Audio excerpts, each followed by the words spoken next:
Welcome to Reflecting Back with Michelle podcast. I am your host, Michelle Nelson, and I have the privilege with me to have Shayla Anderson. How are you, Shayla? I'm doing very well, thank you. Good, good. So let's kind of reflect back. You get the pun of the reflecting back with Michelle? Yeah, you like that? Nice. Yeah, very nice. Let's reflect back. So you graduated high school. Yep. You went off to college. Yes. Mm-hmm. And so let's talk to that, Shayla, and the dreams and hopes at that current time that you didn't know what would lead you up to today. Absolutely. Let's start with that. I actually had this conversation with somebody the other day that I never, ever would have pictured my life like this. Mm-hmm. Never. When I was 18, I went off to college and pursued a degree in physical education and played softball in college, and I thought I was going to teach and coach my life away. Just gym rat, being in the gym, on the field, day in, day out. I'd marry somebody that would do the same, gym rat, coach, teach, and we would raise our little gym rat babies. And that's just kind of what I envisioned of what I would do. And I still had that vision up until more recent, probably. How were you determined, like, this is what I'm going to do? Is there any mindset that you had to do? So maybe, like, I don't know, dating someone in college and you're like, you're not a gym rat, I'm not going to date you. Like how did college go for you? Honestly, I didn't date a lot in high school or college. I didn't really date a lot, period. My youth pastor's wife shared some wisdom with me when I was pretty young and said every relationship's going to end one of two ways. You're going to get married, you're going to break up. So that's good. Pay attention to what you're doing and make sure that you're not giving part of your heart away that God has for your husband. So I didn't date a whole lot. And the people I did date, it wasn't very long. Where I was headed was definitely a calling from God. That was the mission He had given me at that time. So tell me a little bit about that. The mission that God had for you, what does that look like? Yeah, so my mission field that He had given me was to coach young athletes, help instill confidence in those young females. Unfortunately, that's something that confident females isn't something you see very often. And most people would probably say I am a pretty confident female. Sure. I was raised that way, and with Christ as that foundation, I feel like confidence is a whole lot easier. So I had an amazing high school softball coach, Jill Angel, my youth pastor's wife, Gina Calloway Hodson, and lots of other females poured into me and helped instill that confidence in me. And with that, I wanted to be able to provide the same thing for young females. And I felt like that's what God was calling me to do. So, nice. But can you give an example of a girl that you made a difference in her life? Yes, actually I can. I went back and coached at the university after I finished school there. I went back to Hannibal-LaGrange University and coached for a while. And I had an athlete who came in, and actually her story is really cool. And normally you don't get to see the full story, but she came in, was not a Christian, did not have any sort of faith whatsoever. As far as that, she just didn't know. And so through a lot of conversations, some Bible studies, stuff like that, she did grow to know Christ, and she is actually serving as a missionary in Romania. Oh, fun. In Europe. She just went back there full time, so she'll be there for 4 years now. So. How did you get her? So was she brought up in the church? No, she was not. Had no idea. Okay, so how did you get her to go to Bible studies if she was never brought up in church? Well, at our university, chapel's required, so that helped with that. But I did a lot of one-on-one stuff with our athletes, either pouring into them discipleship-wise or having individual workouts with them, and stuff like that. And when you get those one-on-one time, you get to build relationships with them. And honestly, that's genuinely how it happens. Neat. You build relationships with people, and then through that, you can show them the love of Christ. And then they know it's genuine at that point. So, did she have a lot of questions during her journey? Yeah, she did. And she didn't always come to me to ask them, which is awesome that she had a lot of other people she felt comfortable asking. But for me, it was more of just being there and continuing to instill that confidence, and helping her understand, like, your confidence comes from Christ. He gave you your abilities for softball. And that's where we started, was with softball. We didn't start talking about church and stuff like that automatically. Like, who gave you your talent? Christ did. And if he gave it to you, who are you to say you don't have enough? Like, use what he gave you to the best of your ability. That's all anybody can ask. Yeah. So it was very cool to see. That's It's neat. been very cool to watch. So. And then, so God put you on this journey to help confidence in women.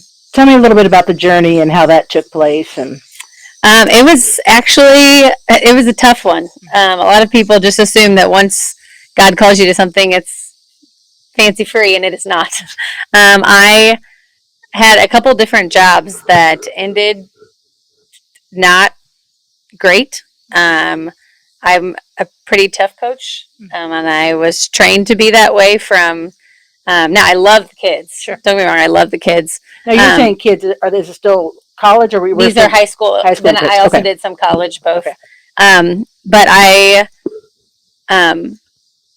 love the students, and I love the game. But if I'm being completely honest, sometimes it was the outside that was more of an issue. So either the parents didn't like me for something, or the kids thought I was too tough, or stuff like that. So some of my experiences, they didn't end super great. Honestly, where I left from at the university did not end super great. That was actually really, really hard. It was tough to overcome that, but God has a plan for you always. Sure. And so sometimes you don't see it in the moment. I thought I would stay there forever. I thought I would teach and coach at the collegiate level forever. But God has protected me by pulling me away when he did. And he led me to, well, where I am today, which is, I cannot fathom life being any different. Wow. So you left the college, and then you come back to your hometown? No, I left and I went to Mexico High School, just right down the road, which was a fantastic experience. I didn't know I needed to lead me to what I am currently doing now. Can you tell a little bit about that? About my high school? Like you said, a fantastic experience. Like elaborate. Yeah, so it's only 15 minutes from my hometown, but it is a rough school. It is what some people would say a small town school with some inner city problems, drugs and fights and stuff like that. And so I became much more empathetic through that experience. Understanding that, like, these kids who are acting out, like, their home lives are terrible. Like, and not only are kids whose home lives are terrible acting out, every kid acts out for a reason. Sure. Like, there's always a reasoning behind their behavior. And so being there and learning that, like, dealing with high school punk kids, they were my favorite kids. I loved high school punk kids. But they just didn't know any better. Like, they genuinely hadn't been raised somewhere that you were respectful. They were always respectful to me. I think a lot of that is because most of them lived with their mom, and so they had some sort of respect for their mom. It terrified my mother for me to be there. She was always worried that something was going to happen. But those relationships built. I've had kids graduate since, and they come back and say hi and like, Coach, I made it. You told me I could make it, and I made it, and just things like that. Seeing kids overcome hard things puts my life in perspective. Yeah, I had one kid. He was a freshman when I was there. Knucklehead, freshman boy, just typical freshman boy, but no support at home whatsoever.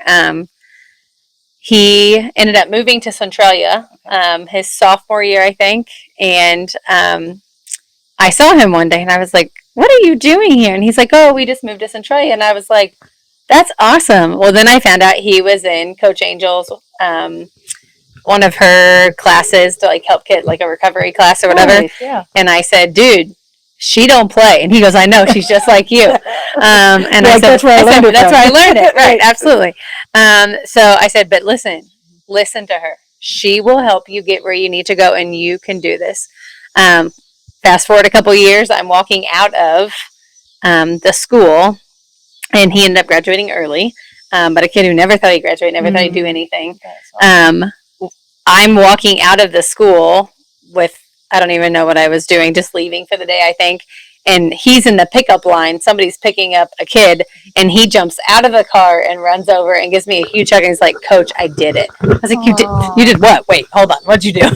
He's like, "I did it. I'm graduating in December." Cops coming. What'd you do? Right. "I'm graduating in December. You told me I could do it. You told me to listen to her, and I did it." And it was just like to see a kid come from something who his family's never graduated from high school. And he didn't think he would ever graduate. And just things like that I'm like, ugh, like, God, you have me working, like you prepared me there. Because then I came to Centralia, which is a very different environment compared to Mexico. But definitely, and I'm sure we'll get to it later, but prepared me for the stage that I'm in now. And I didn't even know I needed that. But that empathy that you learn when dealing with people who don't know the expectations and don't have the resources and means to get what they need, like I do. I mean, I was very blessed. I would be what they would call very privileged in life. I didn't have a lot of hardships. I'm still very privileged. I mean, I have all four of my grandparents that have both been married for 60 years this year. Let's look at it like that. So I love what you just said. So you find yourself privileged in life, but it's not about material. Correct. It's not about money. It's not about cars and homes. So what's your definition of privileged? My definition of privilege would be that God has blessed me beyond what I deserve. Which, I mean, ultimately, we don't deserve anything. Sure. You mentioned you have all grandparents. All four of my grandparents. So both sets of my grandparents have been married for 60 years this year to the same person that they married 60 years ago. Like, they've never been divorced, never been anything like that. So that was a huge foundation. It's a legacy and foundation. My parents have been married for 36 years. And those foundations are important. Like seeing people fight for their marriage and seeing people day in and day out, like, yeah, it's hard, but it's worth it. And this is what God called us to do. Like, when you say yes, it's a commitment and it's. Did you or your mom or you and your grandma like have a conversation, or Jill, any mentor have a conversation about marriage and about it's going to be rough, it's going to be tough, but once you're married? Yes. I had quite a few people that had that conversation. Gina Calloway Hodson had that conversation with me, even when I was young. Like, hey, it's going to be hard, so make wise choices now, so it's a little bit easier. Like, you don't have to do certain things at that age. My sister had a really big influence in that. I've been very privileged as well and blessed to be able to live with different families along the way. I lived with a family, the Schnippers, when I was in Mexico. I lived with them for a couple years. And they had 3 daughters. So watching them parent, watching them, their marriage, watching how they interacted with each other. They were willing to open their home to let me stay there. And so I did, and just kind of became part of their family. When I moved here, I moved in with my sister and her husband and their kids. And so again, getting to watch parenting firsthand, getting to watch marriage firsthand, and tons of couples that I've watched over the years, and just like, wow, like they have fought some hard things. Like, and thankfully the marriages that I'm talking about currently, like, they are Christ-centered. So that helps. So when you were living with them and you didn't have a family, you didn't have kids, and you saw like the kids be rambunctious or stuff, you're like, I want kids. Have you ever thought about that? No, not at all. Yeah, okay. No. Actually, I was probably the one creating the chaos most of the time. And my brother or my sister and brother-in-law will still say, you walk in a room and chaos is created. And I love it. But my house is chaos all the time. They're running everywhere, jumping over things. Balls are flying. I mean, we have a good time. Never did I think chaos was crazy. Never did I think that chaos would keep me from having kids. I've loved kids my whole life. I've been around them. I've babysat kids. I babysat your kids at one point. Yes. God's given me a lot of examples to watch and see.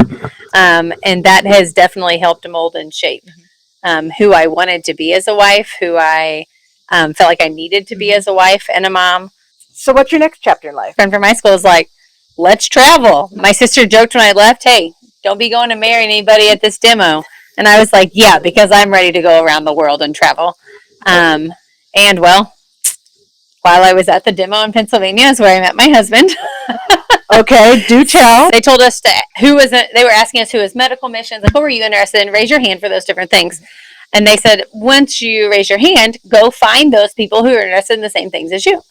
There was 2 guys. One of them was sports ministry and one of them was short-term ministry.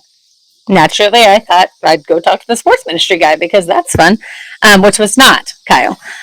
So I went to talk to him and my friends. So both of my best friends are at this conference, okay, that we're at. And I talked to the first guy, sports ministry, and like, oh, I could do sports ministry. Like, that would be fun.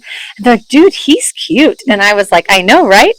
But not as cute as that one right over there that I'm about to go talk to. And they're like, what? And I was like, yeah, I don't know, he's kind of country-ish looking. I don't know. We're going to go talk to him. And so he was interested in short-term missions. Like, I was like, he don't want to go anywhere long-term. Yeah, I'll go talk to him and see what he's interested in. So it was time to switch. Went over and talked to him, and we just kind of had a lot of things in common. He wanted, now,